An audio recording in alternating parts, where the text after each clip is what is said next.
Halo guys, lanjut lagi kita Battle to the Heaven.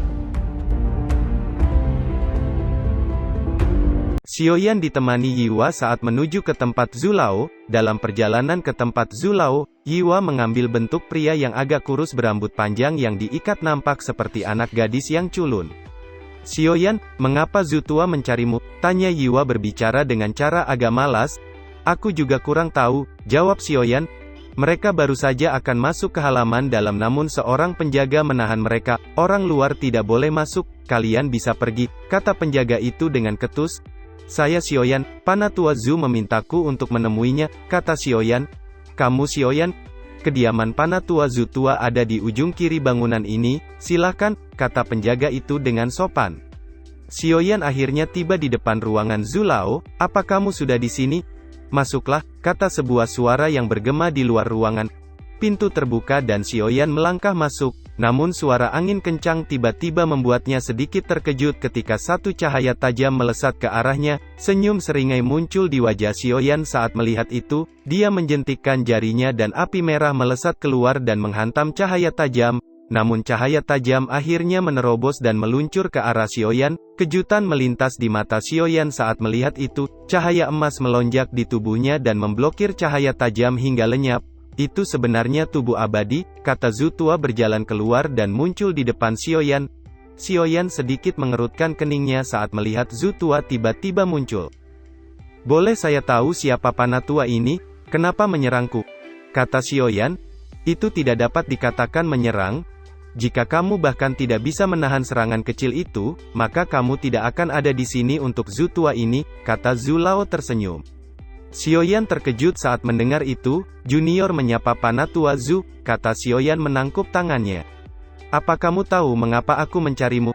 tanya Panatua Zhu. Lao tersenyum. "Sepertinya kali ini pergi ke kolam Xuanling," kata Xiaoyan. "Meskipun itu juga penting, tapi itu bukan yang paling penting," kata Zhu. Lao menatap Xiaoyan dengan serius. "Apa itu?" tanya Xiaoyan sedikit terkejut. "Kamu harus menjadi muridku dulu," kata Zhu. Lao. "Panatua Zhu, Anda mungkin harus kecewa, saya sudah memiliki guru," jawab Xiaoyan sedikit terkejut. "Ada banyak orang di paviliun dupa ini yang ingin memujaku sebagai guru, dasar bocah," kata Zhu. Lao sedikit tidak senang. "Tapi baiklah, aku tidak akan memaksamu untuk memujaku sebagai guru, kamu juga bebas ketika kamu datang ke tempatku, tidak akan ada yang mengikatmu. Kamu bisa mengikutiku untuk belajar di masa depan dengan satu syarat, menjadi murid pertamaku mulai hari ini. Jika kamu belum menerobos ke Dosian dalam waktu 20 tahun, maka jangan panggil Zutua. Meski aku akan menerimamu sebagai murid, tapi aku tidak akan mengganggumu. Juga tidak akan mempengaruhi pengajaran gurumu yang lain padamu. Kamu bisa mengikutiku berkultivasi secara khusus. Karena kamu juga seorang alkemis, aku akan melakukan yang terbaik untuk membantumu, dan kamu harus membantu kami jika ada masalah terjadi di masa depan. Kamu boleh memanggil namaku apa saja, apa yang kamu katakan?" tanya Zutua memutar matanya. Xiaoyan merenung sejenak sebelum perlahan mengangguk. "Zutua, apa kamu juga seorang master formasi pertempuran?" tanya Xiaoyan. "Benar, aku satu-satunya master formasi pertempuran di Xuantian. Selain itu aku juga memiliki gelar, Dewa Perang Tak Terkalahkan," kata Zutua tersenyum. "Dewa Perang Tak Terkalahkan?" seru Xiaoyan terkejut. "Kenapa? Apa kamu penasaran?" kata Zhu. Lao menatap Xiaoyan, sebelum berbalik dan melanjutkan berkata, "Dewa Perang yang tak terkalahkan ini memiliki sejarah yang agak panjang. Karena kamu adalah muridku, maka aku juga akan memberitahumu. Apa yang saya katakan sekarang adalah rahasia utama Paviliun Dupa. Awalnya Paviliun Dupa dimulai dengan pertempuran dengan ras alien 10.000 tahun yang lalu. Pada awal pertikaian 7 alam, ras alien terus-menerus berjuang untuk mendapatkan sumber daya, dan mereka terus-menerus menyerang alam bawah dari alam lain dalam upaya untuk memperluas kekuatan mereka. Setelah pertempuran dengan alien, Dou di puncak di 7 alam menemukan bahwa mereka meremehkan kekuatan alien. Jadi mereka juga menderita kerugian besar, tetapi pada akhirnya, banyak dari 7 alam kita nyaris tidak menang dan mundur. Benua Xuanling di benua Dou di adalah benua yang paling parah terkena dampak serangan alien. Pada saat itu, pendiri Paviliun Dupa datang ke Xuantian dan menemukan bahwa energi kaisar di sini sangat kuat dan cocok untuk kultivasi. Karena itu kemudian dibangun paviliun.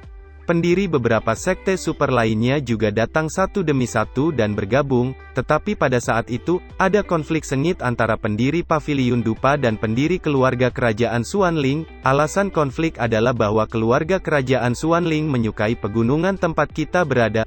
Pendiri Paviliun Dupa juga orang yang kuat, dan kemudian dua Doudi yang kuat memulai pertarungan yang sangat menakutkan di Xuantian. Pertempuran berlangsung selama 1 tahun penuh, dan akhirnya berakhir dengan kemenangan kami. Adapun pendiri keluarga kerajaan Xuanling, dia tewas tidak lama setelah bertarung dengan ketua kami. Dikabarkan bahwa ketua kami juga tewas karena racun. Sejak itu, hubungan antara Paviliun Dupa dan kerajaan Xuanling menjadi sangat jelek, kata Zhu Tua.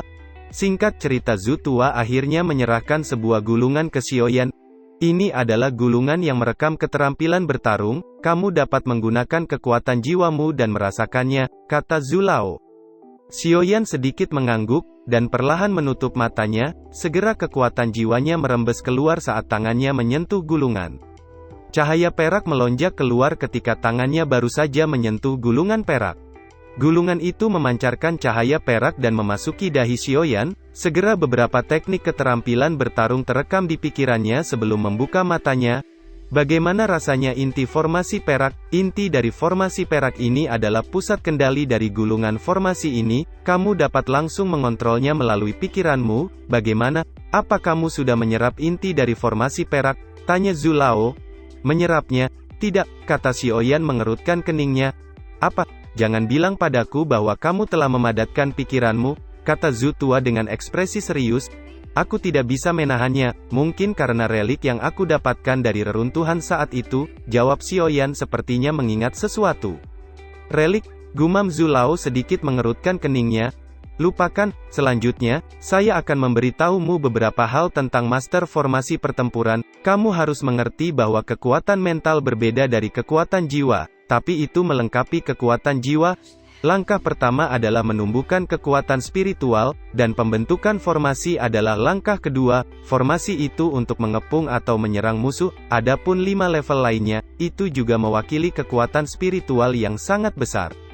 Semakin banyak kekuatan jiwa yang kamu padatkan, semakin menakutkan formasi yang terbentuk, kata Zhu Lao. Zhu Tua, apa peringkat kekuatan spiritualmu? Tanya Xiaoyan penasaran. Kekuatan spiritual saya telah memasuki jiwa langit kelas 6. Jawab Zhu Lao, jiwa langit tingkat 6. Itu pasti menakutkan, gumam Xiaoyan terkejut. Anak kecil, apa kamu terkejut? Kata Zhu Lao menoleh ke Xiaoyan. Dengan kekuatan spiritual itu, sepertinya beberapa makhluk abadi tidak akan bisa menjadi lawanmu, kata Xiaoyan tersenyum tipis. Kamu tidak harus terlalu memujiku, pencapaianmu di masa depan tidak akan lebih rendah dari milikku. Selain itu, saya pikir kekuatan mentalmu juga sangat aneh. Setiap kali saya menyelidikinya, kekuatanku akan dipantulkan, meskipun saya tidak tahu mengapa. Sepertinya inti jiwamu memberi saya perasaan bahwa itu seperti jurang yang dalam, kata Zhu Lao mengamatinya Xiaoyan. Kamu jangan khawatir, selama kamu berkultivasi dengan baik, aku akan menyelesaikan hal-hal ini untukmu, kata Zhu Lao.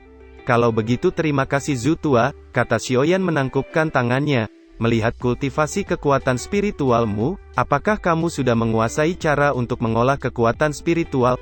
Tanya Zhu Lao mengerutkan keningnya, lalu merasakan kekuatan spiritual di tubuh Xiaoyan.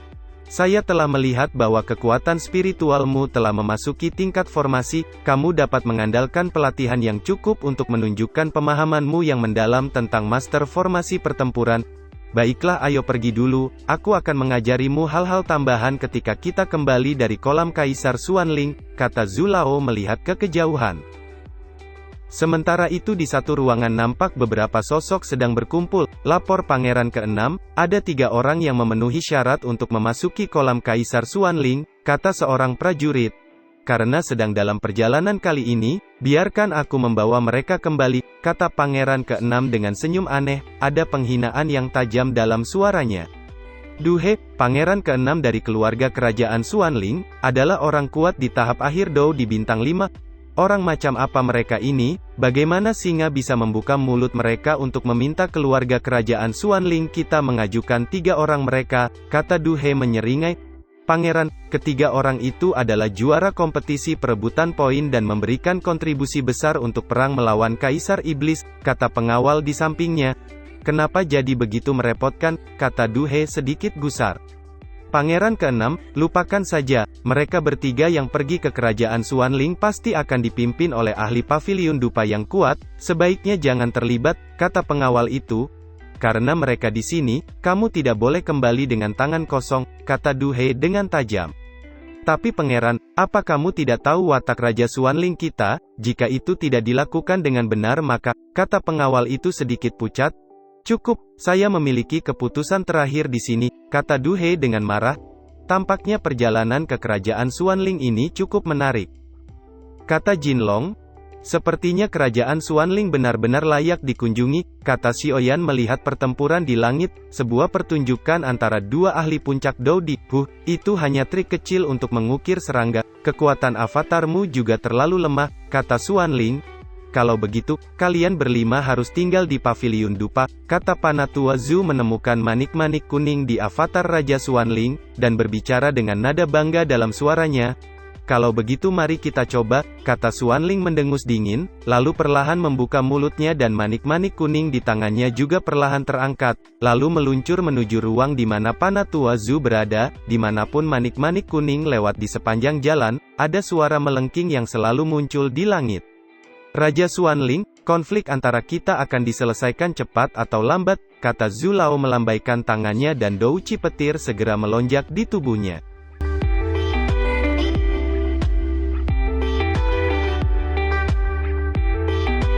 Cerita pun selesai, nantikan spoiler selanjutnya guys. Buat yang belum subrek, dibantu subrek yo guys, biar jalan terus spoilernya. Buat yang udah subrek, mudahan dilancarkan rezekinya. See you and ciao.